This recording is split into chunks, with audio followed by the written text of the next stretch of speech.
Tell me, have you ever noticed how a man will sometimes test you, not with actions, but with small, quiet phrases that slip between the cracks of conversation, not to understand you, but to measure you, to see your worth, to see what you tolerate, to see how deeply you value yourself. It is strange, isn't it? How a simple sentence can reveal the truth you've been avoiding about your own power. Stay with me, because when you hear this, you will finally realize that you are the standard, not the option. And it's time you started acting like it. 1. I was just joking. Don't take things so seriously. There is a moment, quiet, almost forgettable, when a man says something that stings your spirit just a little too sharply. And when you react, when your eyes widen with surprise or your heart tightens with discomfort, he laughs. And he says those familiar words that have become the sanctuary of those who do not wish to be held accountable. I was just joking. Don't take things so seriously. But isn't it curious how the words he hides behind are rarely as light as he pretends they are? How the joke always seems to land on your soul, not his. A joke is supposed to bring two people closer, not create a crack between their hearts. It is supposed to create warmth, not confusion. So why then does this kind of humor feel like a quiet test of your boundaries? A subtle way of asking, how much can I say before she pushes back? How deeply can I touch the soft places she protects? How much will she swallow before she finally whispers, enough? There is something revealing here, something ancient even. When people do not have the courage to speak their truth directly, they disguise it, they wrap it in sarcasm, they sprinkle it into a harmless comment, they bury it under humor, hoping you won't notice the truth vibrating underneath. But you do notice, even if you pretend not to. Your spirit always hears what your mind tries to ignore. The question is not whether he meant the joke.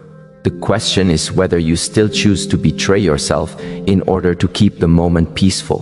Whether you silence your intuition just long enough for the tension to pass. Whether you fear that acknowledging the wound will make you seem dramatic, sensitive, or too emotional. But let me tell you something tender and important. Your sensitivity is not a flaw. Your emotions are not the enemy. Your intuition is not a storm, it is a compass. When someone tells you not to take things seriously, what they often mean is, please don't hold me responsible for the impact of my words.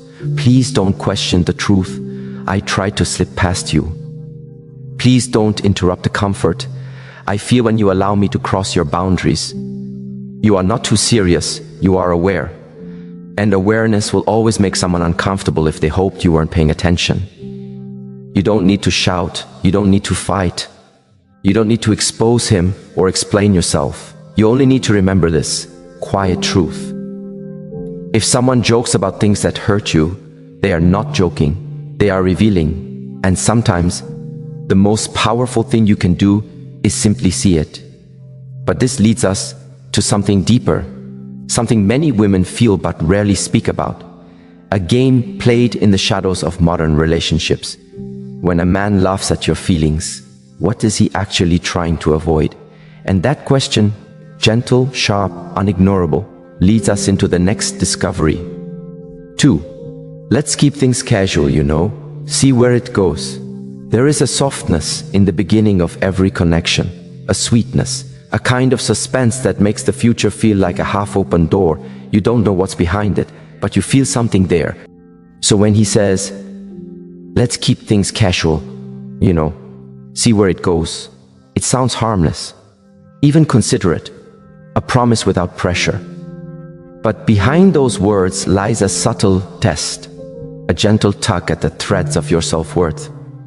Because what he truly wants to see is not where the relationship will go, but where you will go, how far you're willing to drift from your own standards just to keep the connection alive, how much ambiguity you are willing to tolerate to maintain proximity to potential love.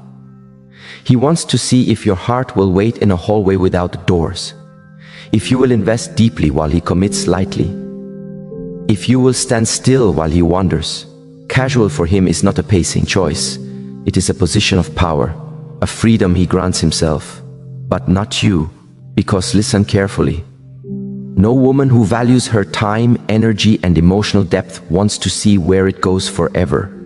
Not because she's desperate, but because she is intentional. A heart like yours does not bloom for uncertainty. It thrives in clarity, respect, and reciprocity. It thrives where someone meets it with both hands, not with half of one. But when a man says he prefers things casual, he is not really asking you to slow down. He is asking whether you are willing to shrink your desires just to stay close to him, whether you will silence your longing for something real simply because he fears commitment more than he values connection. He is asking whether your presence can be earned cheaply. And this is where your spirit begins to speak again. If it must be watered with confusion, it is not love. If it demands that you dim your truth, it is not alignment. If it keeps you suspended between hope and hesitation, it is not a partnership, it is a holding pattern. There is a sacred wisdom in waiting for the one who does not treat you like an option, who does not use vagueness as a shield, who does not confuse your heart so he can enjoy the benefits of closeness without paying the price of commitment. You deserve someone who doesn't fear defining the bond, because he is not afraid of honoring the value you bring. But this brings us to a deeper question. Why do so many women accept the casual offer even when their soul desires more? The answer sits quietly inside the next revelation. 3. You're too emotional. Relax. There is a tenderness inside every woman that is often misunderstood, especially by those who have never learned how to hold emotional truth gently. So when he looks at you and with a half-exasperated sigh says, "You're too emotional, relax," he is not describing you. He is describing his own limitations. But emotional depth is not weakness. It is wisdom. It is connection. It is the language of intuition, sensitivity, and inner truth.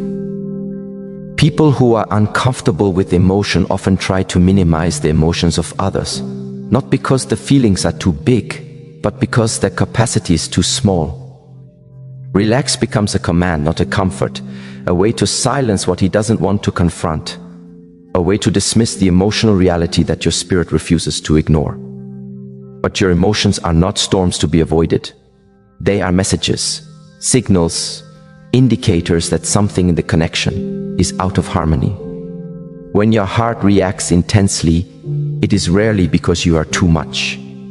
It is because something in the dynamic is not enough. You feel deeply because you perceive deeply. You react strongly because you sense imbalance before it becomes visible. Your emotional intelligence is not volatility, it is clarity. But there are men who see emotional expression as a challenge to their own authority, as though your feelings threaten the structure they have built around themselves, as though acknowledging your pain would require them to examine their behavior. To them, your emotional truth feels like a mirror, one they are not prepared to look into. But here is the quiet revelation you cannot ignore. When someone tells you to stop feeling, they are not protecting your peace, they are protecting their comfort. And when a man tells you that you're too emotional, what he is truly revealing is, "I do not know how to handle the depth of a woman who feels with her whole being. I do not understand the language of emotional truth. I fear that your awareness will expose the parts of me I would rather keep hidden." But you were never meant to silence your heart just to fit into someone's emotional limitations. Your feelings are sacred. Your sensitivity is your power. Your emotional presence is not the problem. It is the invitation to real intimacy. A woman who feels deeply is not fragile. She is powerful beyond measure, because she sees the unseen. She hears what is not spoken. She knows when something is off long before it becomes visible. And that brings us to a truth he never expected you to realize. Your emotions are the very thing that expose whether someone is truly aligned with you or merely benefiting from your silence. And with that realization, a new question quietly rises, one that leads to the next chapter of understanding. If your emotional truth is too much for him, what else has he been hoping you won't notice? 4. You're different, but I don't know if it's a good different. There comes a moment in almost every woman's story where a man looks at her, pauses for just a second longer than usual, and says something that feels like both a compliment and a caution. You're different, but I don't know if it's a good different. Such words appear general, telly on the surface, almost flattering. But if you listen quietly, beneath the softness hides a subtle uncertainty, a hesitation, a fear, because what he's truly saying is this: I see something in you that I cannot easily place. I sense a depth I was not prepared to encounter. I feel a strength I don't fully know how to meet. You become the reflection he cannot predict, the soul he cannot categorize, the presence he cannot manipulate through the usual patterns. You become the disruption to a rhythm he expected to control. When a man calls you different, it often comes from a place of awe twisted with discomfort, not because your essence is wrong, but because it is unfamiliar to someone who has lived comfortably in predictable relationships. You see, many men are used to women who bend, shrink, or adjust themselves for love, women who silence their boundaries just to keep the peace, women who fold themselves into smaller versions so that the connection doesn't fall apart. But then there's a woman like you, a woman who carries a quiet fire in her voice, who speaks truth even when her heart trembles, who does not apologize for her intuition, who loves deeply but will not abandon herself to do so. This energy is rare. Rare things are always misunderstood before they are valued. So when he says he isn't sure if it's a good different, he is revealing his own uncertainty, not your inadequacy. He is revealing a fear that he may need to rise higher in order to meet you. He is revealing that you do not fit into the emotional boxes he's used to sorting women into. Some people feel safer with the familiar, even when the familiar is unhealthy. Some people choose predictable patterns over honest connection. Some people prefer the comfort of control over the challenge of growth, and when he senses that you might require honesty, presence, accountability, and emotio, non-maturity, he hesitates. This is why your difference unsettles him. Not because it is bad, but because it demands that he grows in ways he has avoided. Your spirit carries a clarity that disrupts his shadows. Your heart carries a softness that exposes his numbness. Your boundaries carry a strength that interrupts his shortcuts. You become the moment he realizes that not every woman will allow him to drift carelessly in and out of her emotional world. And this is where the hidden test emerges. He watches to see if you will question yourself, if you will doubt the beauty of your own depth, if you will try to become simpler, easier, or less emotional just to make him more comfortable. But your soul is not here to shrink to fit his uncertainty. Your purpose is not to convince someone that your softness is safe or your strength is lovable. Your uniqueness is not a problem to solve. It is the precise reason you will attract the love that was always meant for you. Because real love does not fear your difference. Real love recognizes it, honors it, rises to meet it. Real love does not ask whether your nature is good or bad. It simply sees it as true. Someone who is right for you will not be threatened by your depth. They will drown in it with gratitude. Someone who is aligned with you will not be confused by your complexity. They will feel at home in it. Someone who is capable of loving you will not hesitate when they see your difference. They will understand that your difference is your power. But this realization leads us into an even deeper truth, one that many hearts struggle to admit. When someone cannot embrace your difference, they will often try to twist your emotions instead. And that brings us to the next silent test. 5. If you really care, you'd understand my situation. There are few phrases more quietly manipulative than this one. If you really care, you'd understand my situation. At first, it sounds reasonable, empathetic, even gentle. Who wouldn't want to be understanding? Who wouldn't want to show compassion to someone they care about? But listen closely. There is a subtle bending happening here, a quiet distortion of responsibility. What he is actually doing is not explaining his situation, but shifting the weight of your boundaries so he doesn't have to carry the weight of his behavior. He is not asking for understanding. He is asking for permission. Permission to continue giving you less than you deserve. Permission to remain inconsistent while still accessing your loyalty. Permission to stay emotionally unavailable while benefiting from your emotional presence. If you really care, he says, as though care should require self-abandonment, as though love should demand that you compromise your standards, as though empathy should mean accepting excuses as substitutes for effort. But care does not mean collapsing yourself. Understanding does not mean accepting disrespect. Compassion does not mean allowing patterns that erode your peace. The truth is simple. If someone genuinely values you, they will not weaponize your love. They will not twist your kindness into compliance. They will not use guilt to secure benefits they refuse to earn. Healthy connection never sounds like, prove your love by accepting my inconsistency. Show your care by tolerating my excuses. Demonstrate your loyalty by ignoring your own needs. But many people, whether intentionally or unconsciously, use emotional pressure as a way to keep you soft, quiet, and forgiving. Especially when they know your heart is compassionate. Especially when they sense that you do not like conflict. Especially when they see that you are willing to understand them. Sometimes even more than they understand you. But here's a deep, truth. A truth that may sting, but liberates. A man who wants to love you will never hide behind his circumstances. He will rise above them. Your care does not need to be proven. Your loyalty does not need to be tested. Your heart does not need to be manipulated into softness. If he truly cared, he would show it, not ask you to bend your boundaries to accommodate his lack of effort. Because love does not require you to abandon yourself. Love requires both people to rise. But this realization leads to another kind of test, one even more subtle than emotional persuasion, one that reveals his relationship with time, consistency, and effort. The next phrase is one many women know too well, and it carries a truth that becomes impossible to ignore. I'm just busy. You're asking for too much. 6. I'm just busy. You're asking for too much.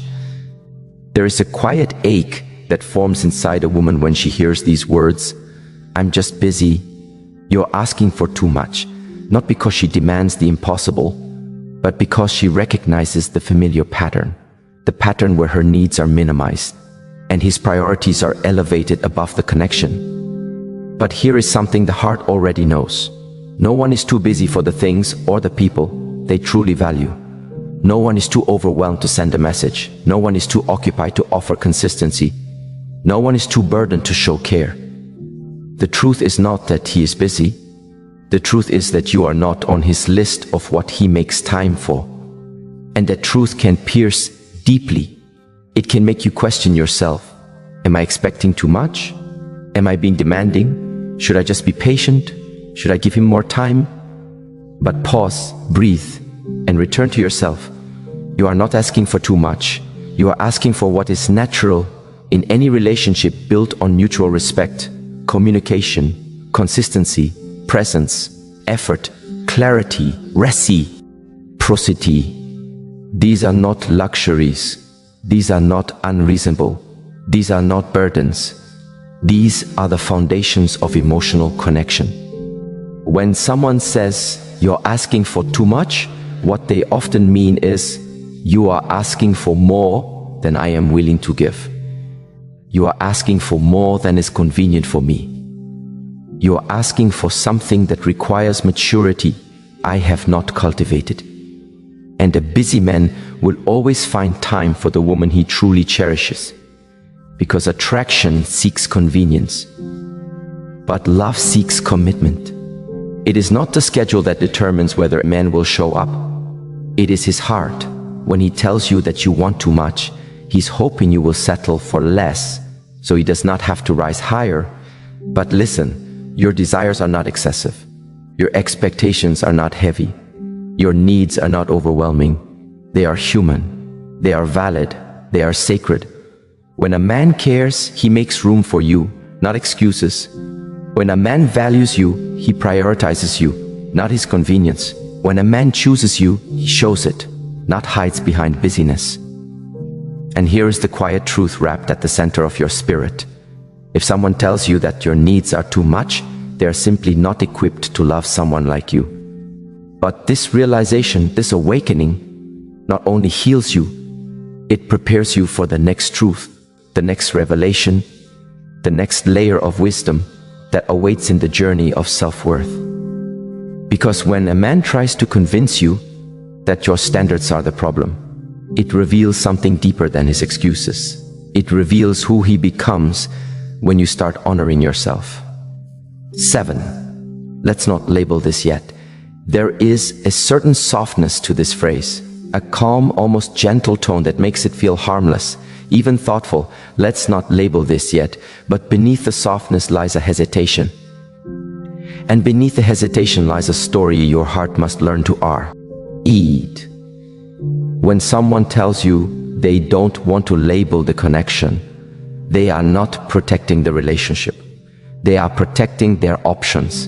They are preserving the ambiguity that allows them to stay close enough to feel your warmth, but distant enough to avoid responsibility for the fire they keep igniting. You see, unlabeled relationships create an emotional space where one person loves freely and the other loves conveniently. One person opens their heart and the other keeps their exit door unlatched.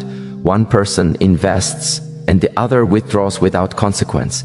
It is a space where you give and they take, not because they are cruel, but because ambiguity always benefits the one who fears commitment more than they value clarity. And maybe you've been there, in that quiet room between almost and not yet, where every moment feels intimate enough to feel real but undefined enough to remain uncertain, where you share laughter, secrets, and vulnerable pieces of yourself, only to be met with a faint fog of confusion. When you ask where it's all heading, you begin to wonder, is it too soon to ask for definition? Am I being impatient? Am I pushing too hard? Shouldn't love feel simple, not pressured? But clarity is not pressure. Honesty is not force. Definition is not imprisonment. Labels are simply reflections of truth. They show you where someone stands, not where you wish they stood. When a connection is genuine, naming it feels natural, not burdensome. When two hearts are aligned, commitment is not a discussion. It is a direction both naturally begin to walk in. But a heart that fears responsibility will always try to hide behind phrases that soften their avoidance. We're just having fun. Why ruin a good thing? Let's go with the flow. Why complicate it with labels? These statements are not about preserving peace. They are about preserving access. And here is the deeper truth. Most do not admit. A man benefits deeply from a relationship that is emotionally committed and physically connected, but romantically undefined. It grants him the warmth of companionship. Without the weight of commitment, it offers him loyalty. Without responsibility, it allows him to enjoy the best of you while offering the bare minimum of himself. But you deserve more than emotional limbo. You deserve more than a connection that feels full but remains undefined. You deserve a love that is not afraid to stand in its own name. Clarity is not a demand. It is an act of respect. Definition is not a burden. It is alignment. Commitment is not a trap. It is mutual truth. If he truly values you, he will not fear labeling what already feels real. He will not hesitate to honor the connection that has already grown roots in both your hearts. And here's the quiet truth hidden beneath this test. Only someone who fears losing their freedom fears giving you clarity. Because once a connection is defined, their actions must follow, their words must align, their presence must be steady. And some people prefer a relationship that floats, so they never have to stand firmly inside of it. Yet when someone avoids labeling a bond that already feels meaningful, it reveals something deeper, something that takes us into the next truth. Because a person who avoids clarity very often avoids personal responsibility as well, and that is where the next test emerges. 8. I don't know what I want right now. There is a certain ache in hearing these words. I don't know what I want right now. Not because uncertainty is wrong, not because someone should always know the future, but because the heart recognizes the subtle truth hidden beneath this statement. He may not know what he wants, but he knows he does not want to lose access to you. Uncertainty is not the problem. Emotional ambiguity is. Everyone experiences confusion. Everyone faces crossroads. Everyone has seasons where the future feels unclear. But confusion becomes harmful when it becomes an anchor. When it keeps you tied to someone whose heart is drifting in a direction they refuse to admit. There is a difference between I'm not ready, but I want to grow with you, and I'm not ready, but I still want the benefit of you. One is honesty, the other is convenience. When someone says they don't know what they want, they are often protecting themselves from the discomfort of choosing, while expecting you to remain patient, loyal, and emotionally available during their indecision. But your soul was not made to wait in hallways. For someone who's unsure whether they want to open the door, you deserve clarity, not confusion, presence, not inconsistency, direction, not circles. Confusion is not a sin, but withholding clarity while consuming someone's emotional energy is a quiet act of selfishness. When someone says they don't know what they want, they are expecting you to remain. While they explore their uncertainty, they want you close enough to comfort them, but distant enough so they don't feel tied down. This is the paradox of emotional half-love. They want you, but not fully. They care, but not deeply. They show up, but not consistently. And so you begin to shrink, not because you are weak, but because you hope that shrinking will make the uncertainty easier for them. You become gentler, quieter, more patient, hoping that your softness will lead them to clarity. But hear this truth: no amount of shrinking will help someone expand toward you. No amount of patience will push someone into certainty. No amount of quiet loyalty will turn confusion into commitment. Clarity is not something you can inspire in another. It is something they choose, and that way. And someone does not choose. That silence is a choice in itself. But here is the deeper, tender truth. A truth that speaks to the wisdom inside you. You were never meant to be someone's emotional in-between. You were never meant to be the comfort while they think, the placeholder while they decide, the option while they explore. Your heart is sacred. Your love is rare. Your presence is a gift, and your worth cannot be measured by someone else's uncertainty.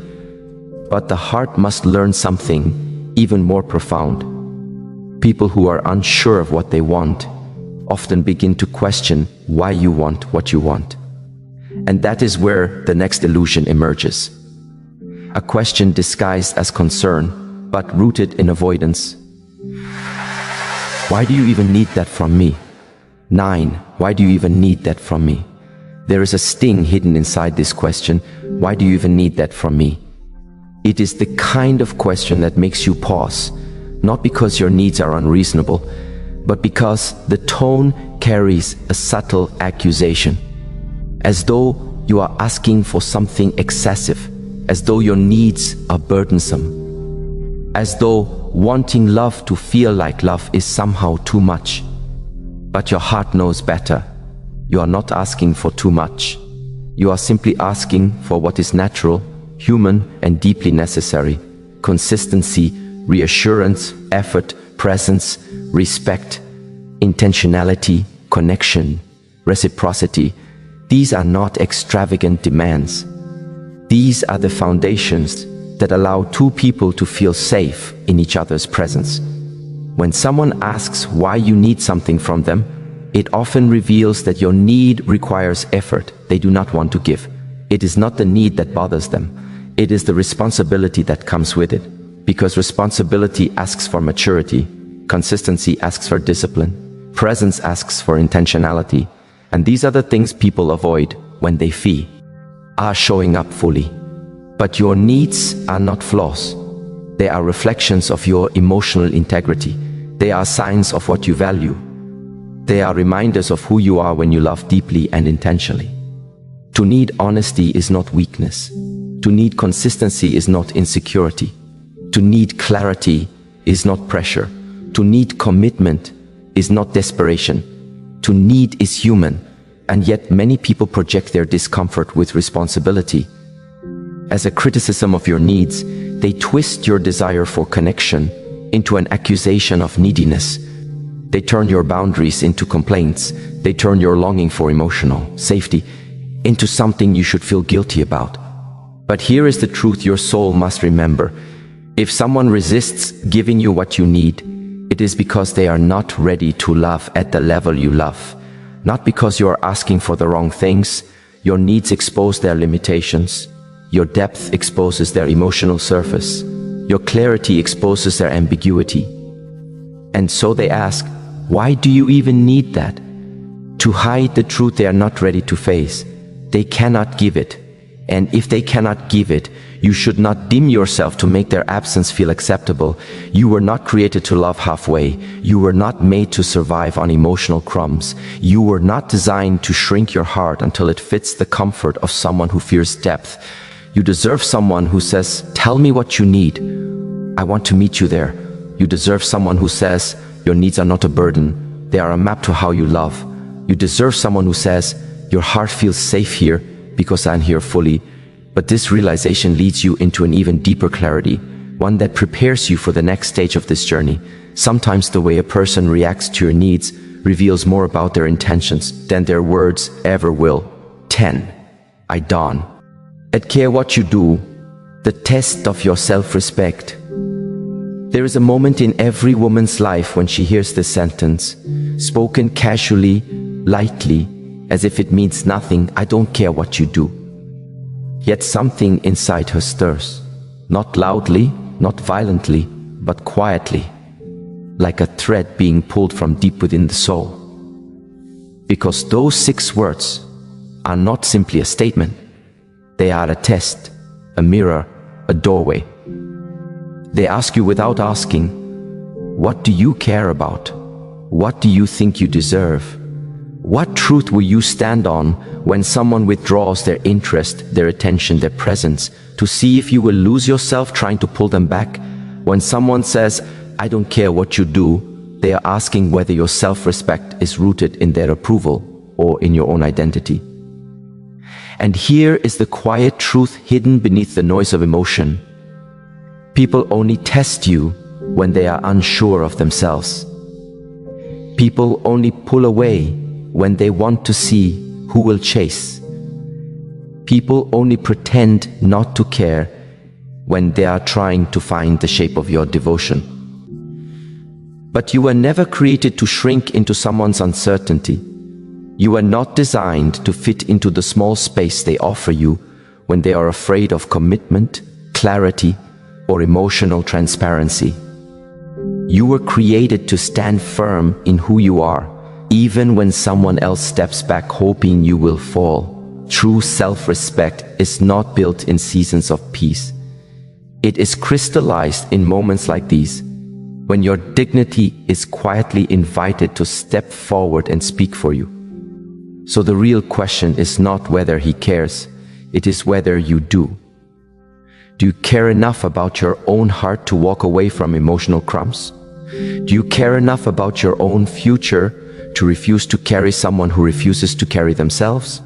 Do you care enough about your own worth to say, if you don't care what I do, then I'll do what honors me? Because here is the lesson hidden inside that phrase. A person who can so easily detach is someone who is still wrestling with their own sense of value. But that battle is theirs, not yours. Your work is different. Your work is to stand in your stillness. Your work is to stay rooted in your maturity. Your work is to rise above tests designed for those who have forgotten who they are. Sometimes the greatest demonstration of strength is not proving anything at all. simply allowing someone to reveal themselves while you remain anchored in truth. And here is the whisper behind it all. They do care, but they want to know if you care more. The moment you care more about your own soul than their ego, the spell breaks. And as you breathe into this realization, you will feel the shift. The quiet reclaiming of your center, the peaceful unfolding of emotional sovereignty, the remembrance that your value is not shaped by how someone tests you, but by how you answer with your actions. You cannot teach someone to care by abandoning your own self-care. You cannot earn sincerity by sacrificing your self-respect. You cannot build a future on the foundations of someone else's apathy. So when those words echo in your mind, I don't care what you do, let them guide you back to yourself. Because the greatest response to emotional distance is not desperation, but direction. The kind that leads you to the next revelation. Because the next test isn't about distance, it's about boundaries. 11. Do whatever you want. I'm not your father. The test of your emotional maturity. There are phrases that sound harmless, even playful, but carry a deeper intention beneath the surface. Do whatever you want. I'm not your father. At first, it might sound like freedom. It might sound like independence. It might even sound like someone giving you space to make your own choices. But listen closely, not with your ears, with your intuition. This phrase is a subtle test, not of your obedience, but of your emotional maturity. It is spoken when a man feels the growing weight of intimacy, not the romantic kind, but the relational kind, the type that demands responsibility, presence, accountability. When a man says, I'm not your father, what he's really testing is whether you will carry your own emotional load or place it on him. He wants to know, can you handle your inner storms without making him the umbrella? Can you make decisions without needing his validation? Can you choose your path without placing blame on him for the consequences? Because maturity is not measured by age, it's measured by emotional self-governance. This phrase shines a light on your relationship with decision-making. Do you choose from fear or from clarity? Do you seek permission or do you seek truth? Do you deflect responsibility or do you embody it? The mature woman does not need a father figure in a relationship. She needs a partner. She doesn't need someone to guide her like a child. She needs someone who understands that she already carries wisdom within her. And here is the paradox. The less you need a man to be your emotional caretaker, the more he naturally becomes emotionally available. Because men, just like women, respond to stability with intimacy. When you no longer require someone to carry your feelings for you, you create space for them to actually show up freely and willingly. But immaturity suffocates connection. It demands what it cannot hold. It asks for emotional safety without offering emotional safety in return. It tries to make someone responsible for wounds they did not create. And here is the quiet truth. You were not created to be dependent on anyone's emotional weather. You were built to navigate the storms of your own soul. And invite someone to walk beside you, not ahead of you, not behind you, but with you. This test, though disguised as a casual comment, asks you to examine your relationship with inner responsibility. Because the strongest relationships are built on two whole people, not on one adult and one emotional child. Every time you choose self-awareness over reaction, accountability over blame, growth over comfort, you reveal a deeper layer of your strength. And that strength becomes the very thing that draws the right kind of love toward you. But here is where this test becomes even more profound. A man will only respect a woman who respects her own inner boundaries. Which brings us to the next doorway. Because after maturity is revealed, the next challenge is how you handle pressure. 12. You're overreacting, the test of your emotional intelligence.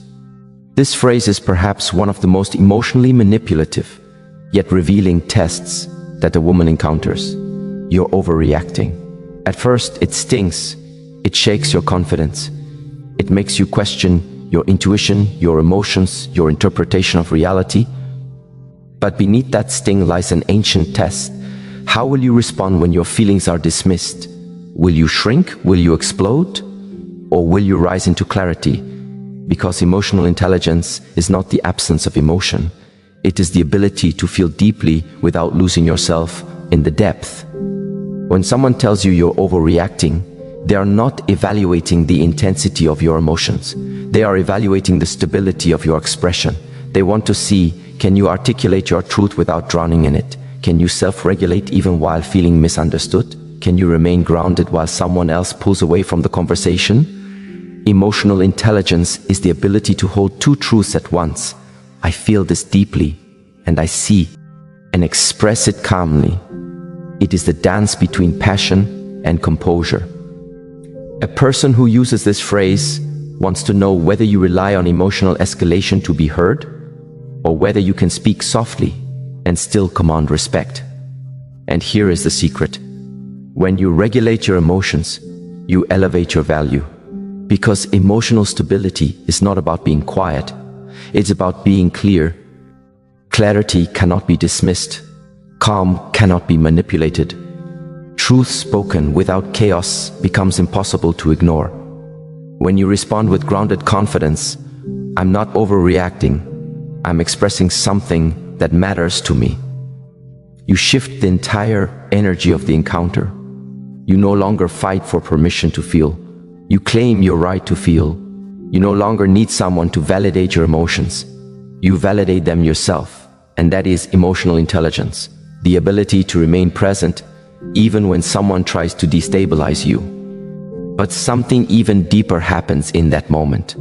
You show that your emotions are not wildfires, they are guided flames. You show that your heart is not fragile, it is awake. You show that your sensitivity is not a weakness, it is a form of awareness. When you master this balance, you become untestable, not because people stop testing you, but because your response makes the test irrelevant. And yet, the journey doesn't end here.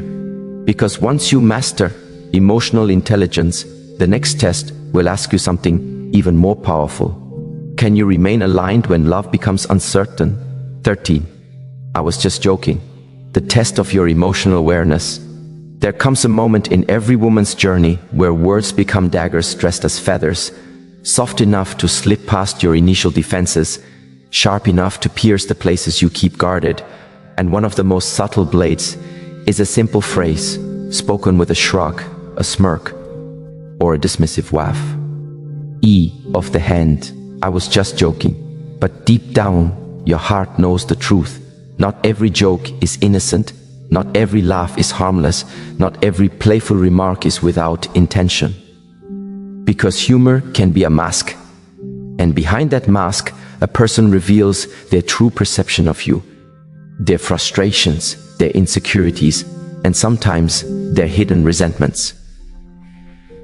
When someone says something hurtful and hides behind a joke, they are testing something far more delicate than your sense of humor. They are testing your emotional awareness, your ability to sense what is real beneath what is spoken. And emotional awareness is not simply knowing what you feel, it is knowing what energies move beneath the surface. It's sensing the shift in tone, the subtle tightening in your chest, the intuition whispering, this was not said in love. When you learn to trust that voice, the quiet inner witness, you gain a power that cannot be manipulated. Because emotional awareness is the foundation of emotional safety. It is not built on what someone claims they meant. It is built on what their words actually do to your spirit. When someone says, I was just joking, after saying something that wounded you, they are not simply deflecting responsibility, they are observing your reaction. They want to know, will you silence your discomfort to maintain peace? Will you laugh along even though your soul tightens? Will you dismiss your intuition because they dismissed their responsibility?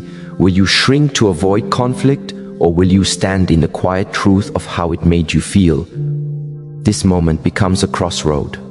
Go one way and you abandon yourself, go the other and you return to yourself.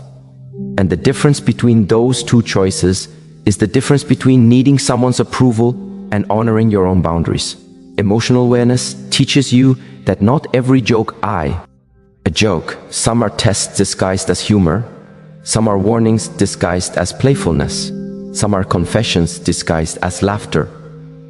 You begin to see that a person's jokes reveal their unconscious beliefs long before their conscious words do. Pay attention to jokes about your body, about your dreams, about your intelligence, about your habits, about your time, about your effort, about your worth, because the tongue never lies, it simply slips. And when those slips happen, emotional awareness allows you to observe without absorbing, to listen without internalizing, to notice without reacting emotionally. You begin to see the truth behind their tone. You begin to understand the emotional landscape behind the mask. You begin to recognize the difference between someone who jokes with you and someone who jokes at you. And in that recognition, something shifts. You no longer accept emotional crumbs wrapped in humor. You no longer allow your boundaries to be softened by a laugh track. You no longer betray your inner knowing for the comfort of someone who refuses to be accountable. Instead, you begin to speak from a place of clarity. I know you say it was a joke, but it didn't feel like one. Not in anger, not in accusation, but in simple, grounded truth.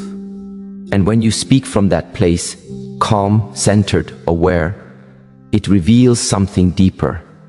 Your growth is outpacing their games. Your awareness is outshining their tactics. Your emotional clarity is rising above their emotional immaturity. This is the moment where you step into a different level of yourself, a level where intuition is honored, feelings are respected, and the truth is spoken without trembling. And as you rise into this awareness, you naturally begin to see another layer of the human heart. Because once someone realizes they cannot hide their intentions behind jokes, they often try a different test, one that touches the core of your self-worth, a test that asks whether their indifference can make you doubt the value of your presence. Because the next phrase does not test your awareness, it tests your identity. 14. You're too much, the test of your self-worth. There are few phrases that strike the heart with more force than this one. You're too much, not because it defines you, but because for a split second, it makes you question yourself, your depth, your intensity, your passion, your dreams, your love, your voice. These three words are not thrown casually. They are spoken when your presence overwhelms someone who is unprepared for it, when your strength exposes their weakness, when your emotional clarity highlights their emotional confusion, when your honesty confronts their avoidance. Your too much is never about you. It is about the limits of the one speaking. Yet for many women, this phrase lands like a stone in the heart, because somewhere along the journey, in childhood, in adolescence, in past relationships, you were conditioned to tone yourself down. Not too loud, not too emotional, not too opinionated, not too passionate, not too expressive, not too assertive, not too alive. You were taught to shrink so others could feel comfortable next to you. But here is the truth, hidden beneath the phrase, you're too much. Your fullness is not the problem. Their capacity is. You are not too loving. They are too guarded. You are not too expressive. They are too repressed. You are not too deep. They are too shallow. You are not too emotional. They are too disconnected. You are not too passionate. They are too afraid. Your presence is not too much. Their preparedness is too little. And yet, the test is real, because when someone calls you too much, they are watching closely to see whether you will shrink.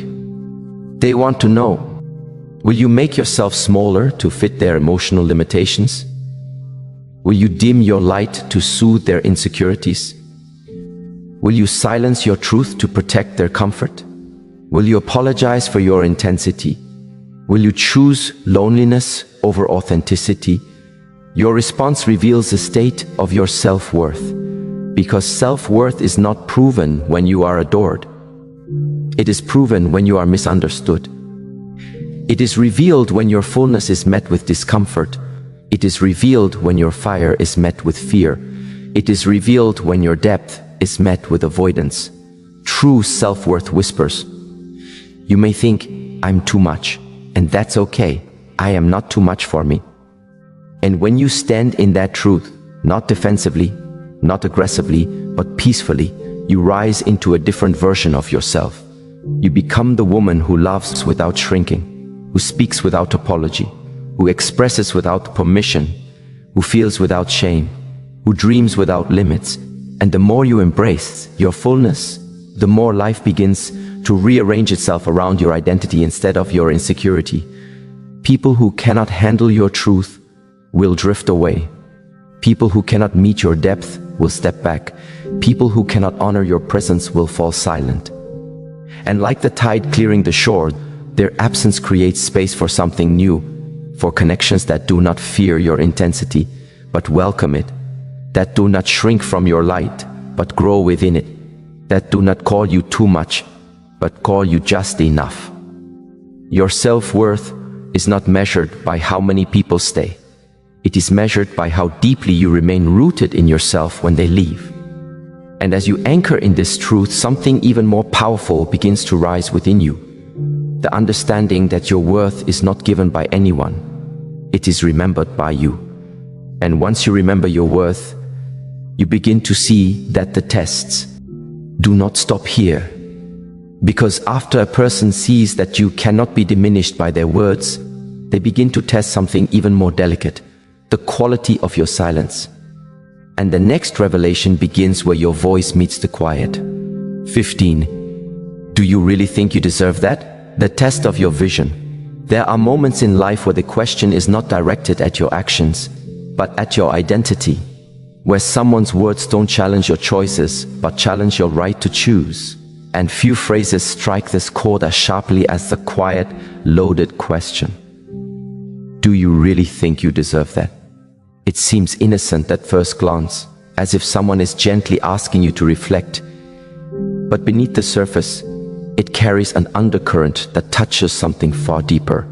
Your vision of yourself and the vision you have for your life. You see, when you begin to ask for more peace, more love, more respect, more stability, more alignment, the world subtly tests whether your mind has grown enough to hold what your heart is asking for. This phrase often comes during a season of elevation, a hidden whisper at the edge of your transformation. It shows up when you request better treatment, when you choose healthier boundaries, when you stop settling, when you speak up for your needs, when you finally embrace that your life is worth more than survival. Someone who feels threatened by your growth will question your deservingness because deep down, your expansion forces them to confront their own complacency. When you rise, your very rising challenges the excuses they have built their comfort upon. And so they ask, almost casually, do you really think you deserve that? Not because you don't, but because they haven't yet believed they do. What they are truly asking is, why should you have what I'm afraid to reach for? And this question becomes a mirror, one that reflects not their truth, but your inner dialogue. Because the real test is not whether you deserve it, but whether you believe you do. Do you believe your dreams are valid? Do you believe your heart is worthy of peace? Do you believe your soul deserves gentleness? Do you believe your boundaries are legitimate? Do you believe your desires are sacred? Do you believe your growth is justified? There is a quiet turning point in every journey where you stop asking for permission to want more because you realize that the mere existence of your desire is evidence of its possibility. Your dreams are not random. They are messages from the part of your soul that knows what you were created for. When someone questions whether you deserve what you're reaching for, breathe for a moment. Feel the ground beneath your feet. Feel the truth inside your ribs. Feel the quiet strength rising like the tide. You deserve what you are willing to grow into, not what you are taught to settle for, not what others expect of you, not what fear says you should accept. Your deservingness is not determined by another's comfort. It is revealed by your courage, the courage to want more, the courage to ask for more, the courage to hold more, the courage to walk away from less. And something powerful happens when you answer the question, not with explanations, not with defensiveness, but with a calm, unwavering yes. Yes, you deserve peace. Yes, you deserve respect. Yes, you deserve reciprocity. Yes, you deserve safety. Yes, you deserve a love that meets you where you are growing. Yes, you deserve the life your spirit keeps showing you in quiet visions. Your yes becomes a declaration to the universe, a signal to your future, and a dismissal of every limitation stitched into your past. Because once you believe you deserve better, better begins to move toward you. This is the BTL shift that terrifies people who expect you to remain small. Your self-belief disrupts their assumptions. Your clarity challenges their patterns. Your growth interrupts their comfort. And when they can no longer shake your vision, they often attempt something more subtle. They test the depth of your emotional independence. Because if they cannot convince you that you want too much, they will attempt to make you feel like you need too much. And that is where the next test begins. Because after they challenge what you deserve, they will challenge how strongly you stand on your own. 16. You're too independent. The test of your emotional strength. Independence is a beautiful thing. The kind that grows from surviving what should have broken you. The kind that strengthens you after being disappointed one too many times. The kind that forms when you've learned to hold your own heart gently in your hands. But independence, especially in a woman, often invites a peculiar reaction. A reaction rooted not in admiration, but in fear. And that fear reveals itself in a phrase wrapped in mild disapproval. You're too independent. Notice how the words are arranged. Not you're strong, not you're capable, not you're centered, not you're grounded, not you're self-sufficient, but too independent, as if your independence has crossed an invisible threshold.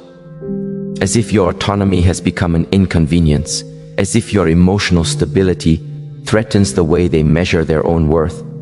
Because there are those who feel validated when you need them, but intimidated when you don't depend on them for your wholeness. And so the phrase emerges, not as a compliment, but as a test. Are you willing to shrink your power to make someone feel bigger? This test does not question your capability. It questions whether you will dim it. But here is the truth that often goes unnoticed. Your independence is not a wall. It is a doorway through which the right people will walk with humility, while the wrong ones will walk away with resentment. Independence does not mean you don't desire companionship. It means you don't fear solitude. It means your heart is not a hostage to someone else's presence. It means your peace does not require permission. It means your emotional well-being is not outsourced to external validation.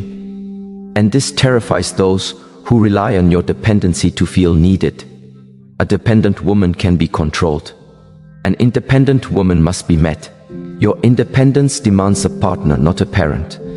Presence, not dominance. Respect, not possession. Depth, not convenience. When someone tells you you're too independent, they are revealing more about their limitations than your capacity. They are confessing that they do not know how to love a woman who has learned to love herself. Your independence becomes a mirror reflecting their inadequacies. They see your clarity and feel exposed in their confusion. They see your direction and feel overwhelmed by their own stagnation. They see your emotional stability and confront their emotional avoidance. They see your groundedness and feel shaken in their uncertainty. And from this discomfort, they attempt to twist your strength into a flaw. But strength does not become a flaw simply because someone is threatened by it. You, in your independence, are a reminder that love should be a choice, not a crutch, not an escape, not a need, a choice, a conscious, grounded, empowered choice. And something beautiful happens when you stand firm in your independence. You begin to attract those who are not intimidated by your power, but inspired by it. Those who do not need you to shrink for them to feel secure. Those who do not measure their worth by your neediness. Those who do not fear your strength, but see it as an invitation to rise.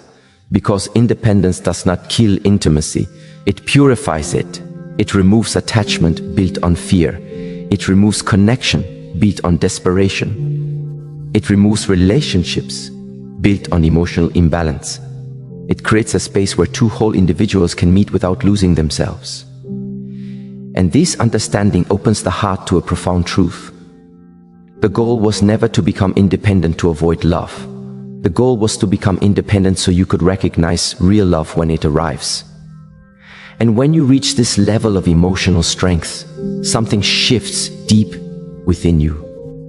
You no longer chase, you no longer cling, you no longer beg to be understood, you no longer fight to be chosen, you no longer accept half-present hearts, because now you know what is meant for you meets you at your level, and that realization leads you toward an even deeper test, one that touches the core of your relationships, your boundaries, your heart's honesty. Because once they see your independence, they will try to test the openness of your heart next. 17. The quiet return to self. There comes a moment in every journey, sometimes loud, sometimes whispered, when you realize you have wandered too far from yourself. Not because life misled you, not because others pushed you into shadows, but because somewhere along the way, you placed every voice above your own. You held the world so close that your own heartbeat became a distant echo. And when you finally paused long enough to listen, you discovered how foreign you had become to yourself. This keynote begins with that quiet, almost trembling recognition. It is the moment you understand that the greatest heartbreak is not when someone leaves you, it is when you leave you. And returning requires softness, gentleness, a kind of patience that feels like learning your own language again. You begin by noticing small things, how certain people drain your light while others make your spirit breathe again, how your body reacts before your mind forms a thought, how your heart tightens in rooms where you pretend to shrink, how your dreams whisper at night asking, "Do you remember me?" This return to self is not dramatic. It is not made of fireworks or loud declarations. It is made of subtle choices. Waking up 10 minutes earlier to sit with your breath, pouring sunlight into your day instead of chaos, speaking one truth you used to swallow, saying no to something you said yes to for years just to keep the peace, choosing quiet not because you are afraid, but because silence has become your sanctuary. This return to self asks you to look in the mirror and not rush away, to sit with the version of you you abandoned, to let her know you are home again.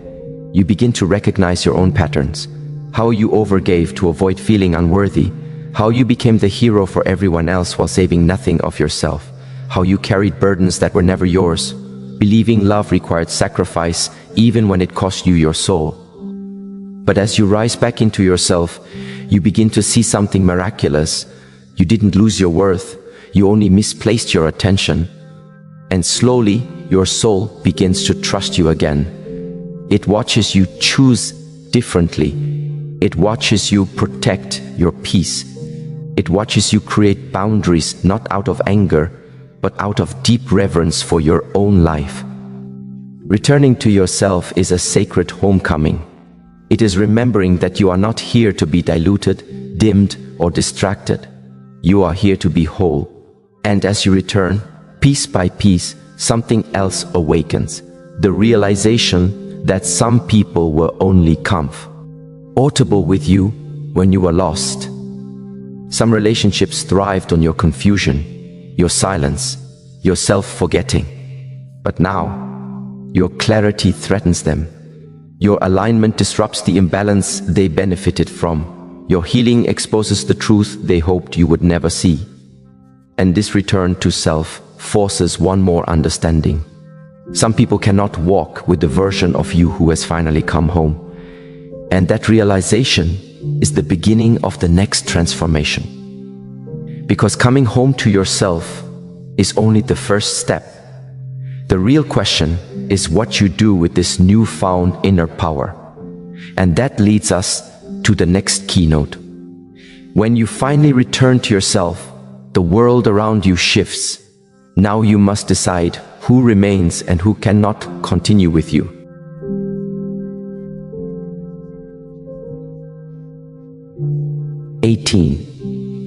The unapologetic shedding of what no longer serves. There comes a point in every deep transformation where returning to yourself is no longer enough. You now have to protect that self, guard it, honor it, and sometimes completely reshape your world to match the person you are becoming. This is the stage of shedding, of releasing every emotional weight, every outdated belief, every one-sided relationship, every story you've outgrown. Not because you are cold, not because you are bitter, but because some chapters were never meant to be lifelong sentences. Shedding is not dramatic. It is not revenge. It is simply truth. Truth expressed through choices. You start noticing where your energy leaks, where you bend just to be tolerated, where you forgive what continues to wound you, where you hope someone will change while they haven't even begun to reflect. Shedding begins quietly, like a soft recalibration of your inner world. You stop explaining your worth. You stop arguing with people committed to misunderstanding you. You stop shrinking so others can feel tall. You stop accepting crumbs when your soul remembers the taste of abundance. You begin to realize that peace is not expensive. It is simply unavailable in the places you used to seek it.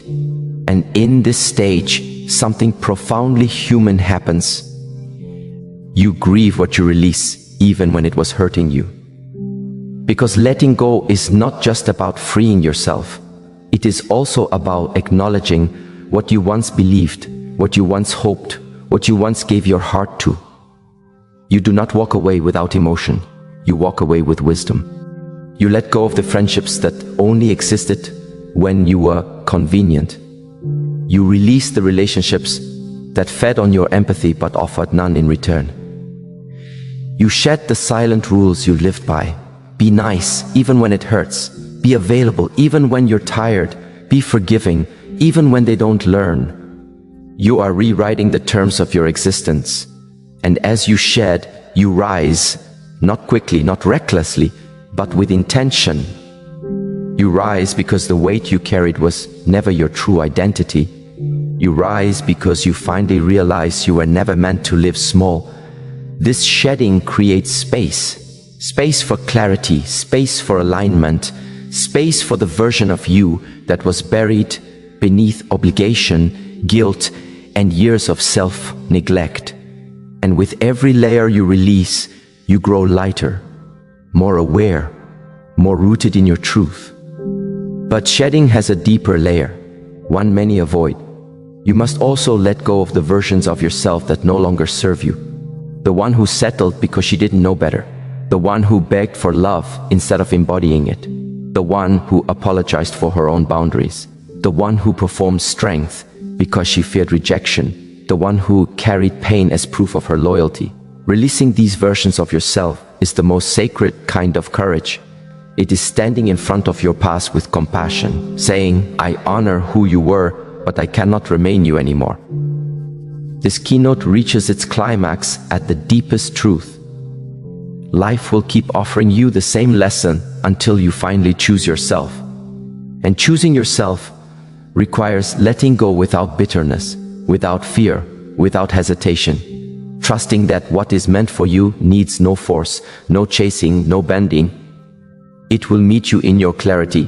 It will recognize you in your healed form. It will find you when you stop hiding from your own power.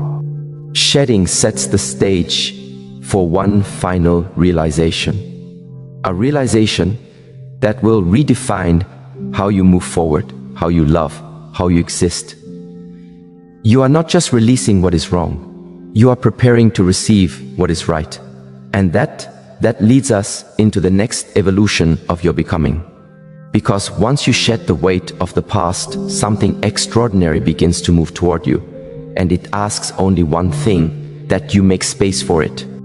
And so, as all these reflections gather into one final breath, we return to the simplest yet most powerful truth of this entire journey. Everything you have walked through, every heartbreak, every awakening, every shedding, every quiet return to yourself, was preparing you for this exact moment. A moment where your soul finally sits upright inside your own life. A moment where your heart recognizes its own strength. A moment where you look back not with regret, but with reverence for the person you had to become in order to stand here. You have realized something profound. Life is not asking you to be perfect. It is asking you to be aligned, to live in a way where your steps match your spirit, where your decisions honor your inner truth, where your relationships reflect the depth of your soul, where your boundaries are not walls but sacred gates that protect your peace. The entire journey has been about remembering what was always yours.